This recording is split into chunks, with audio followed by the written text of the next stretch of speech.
bado naongea maneno ya Nairobi.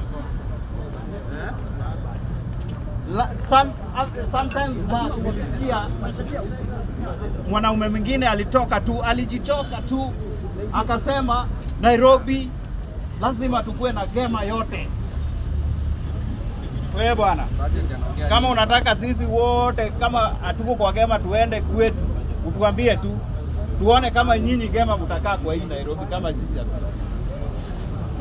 hatuwezi kubali hii ufala yenye mnatuletea hapa Nairobi. Mr. Wamunyoro, tafadhali watch whatever you are doing. What you are saying in front of Mwananchi, because you can't even run Nairobi. You can't even run Nairobi. Na unatupigia kilele na maneno ya gema kila mahali gema. Kwa nini wagema ndio wa Kenya peke yao? You are a national leader. You are supposed to speak all Kenyans, not gema peke yake. Tunajua hesabu yenye mnajaribu kufanya, na hii hesabu tumeona mbali. Last time nilisema hakuna vile Rigathi Gachagua anaweza contribute mpaka Ruto akuwe one term president. Hakuna. Na unakuja kwa public unatuambia Ruto, that is the main agenda you have. Ruto must be one term president. How? Wacha kuconfuse wananchi. Hesabu yako tunajua vizuri, unapiga hesabu ya 2032 juu hii saa hii uwezi. Hiyo ndio kwa sababu unakuja na maneno ya CG 2027 William Ruto will be a one term president. How? Wewe umewahi ona? Wapi? Hata Kibaki alijaribu hapa, mliona vile Kibaki alifanya. Hatuwezi kuwa na nchi yenye badala usupport serikali afanye vitu zake asikuumie kwa wananchi, wewe unasukuma vitu zako nyuma. Hatuwezi kubali. Kwa hivyo Mr. Wamunyoro, tunakuambia bado kama uwezi kaa kwa nyumba yako, tutakuweka kwa hiyo nyumba yako. As a people, because if you are coming here discussing about another Kenyan who has been executed in another country, and you are speaking out of your own ill of the political party or the political standing that you believe in, then I don't think these are the real grounds. We are praying for the Lord that lives.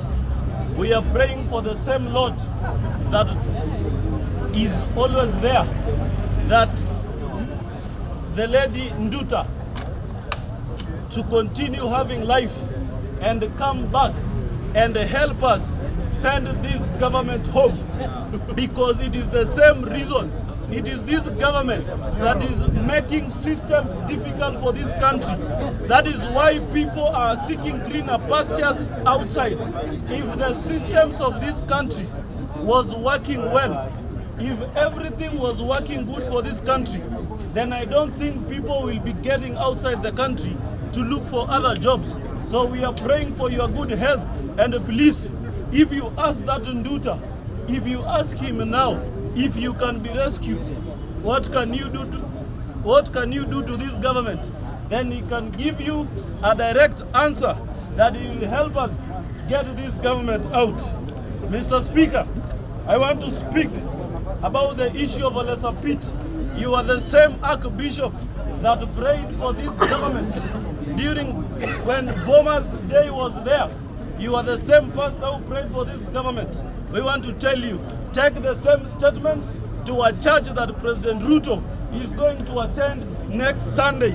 Take same speeches, take same cautions to that church, because you cannot use those statements because you are using it on some other politicians. But the main target of the church, please, because we know President Ruto with his offering, we know he's so much avoiding Anglican churches in terms of offering. And if you check your record well, you will rarely see an Anglican church where the donation has been done. So, Lesser Pit, please try and find out the church that President Ruto is going to attend on a Sunday and avail yourself there and give the same statements. Correct. Mr. Speaker, we are standing on a ground of Nairobi City County, and an incompetent governor the other day was speaking grappling of whether he has a degree or not, speaking and standing in a podium to only ask for chapatis as a development item for the great people of the Nairobi City County. I want to ask you, great people, that I wonder if chapati can continue making you be here. We have a governor who can stand on grounds of children and lie to our children, because we know most of their issues are stomach. We think that we can solve the issues of Nairobians in such a manner. That is not right, because the president is also like-minded like Sakaja. He agreed to